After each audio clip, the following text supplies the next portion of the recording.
এই চৌঠা 5ই আগস্ট ওরা স্বাধীনতা মানে না, মুক্তিযুদ্ধ মানে না, এই দেশ মানে না, জাতির জনক মানে না। এই বাসা থেকে 32 নম্বর থেকে বঙ্গবন্ধু মার্চের 2 তারিখ 1971 সালে 2 আঙ্গুল দেখায় বলছিল আমি এই দেশ স্বাধীন করব, এমনকি আমি এই দেশের স্বাধীনতা বাস করব।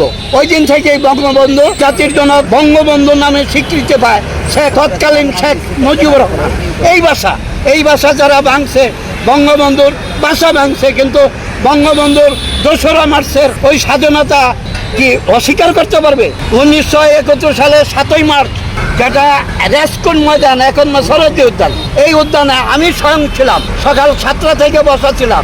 আনুমানিক বেলা 2টার সময় বঙ্গবন্ধু আসছে, আইসা স্টেজে উঠে বলছে আমি প্রধানমন্ত্রিত্ব চাই না, আমি পাকিস্তানের সাথে চুক্তি করতে চাই না, আমি পাকিস্তানকে মানি না। আমি বঙ্গবন্ধু বলছি এবারের স্বাধীনতা, মুক্তির স্বাধীনতা, এবারের স্বাধীনতা, বাংলার স্বাধীনতা, পদ্মা, মেঘনা, যমুনা আমার তোমার ঠিকানা। যারা বাংলাদেশকে অস্বীকার করে তারা বাংলাদেশের নাগরিক না। যারা বাংলাদেশকে অস্বীকার করে, দ্বিতীয় স্বাধীনতা করছে 5ই আগস্ট। কিসের স্বাধীনতা?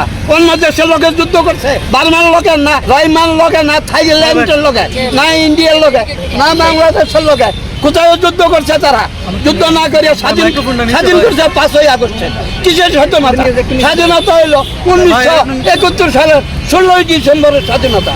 এই স্বাধীনতাকে ধরে রাখতে হবে।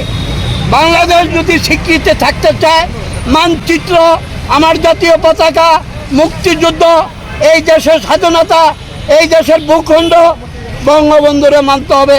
বঙ্গবন্ধুর 7ই মার্চ মানতে হবে, 2রা মার্চ মানতে হবে, 5ই মার্চ মানতে হবে, 1971 মানতে হবে, 16ই ডিসেম্বর মানতে হবে।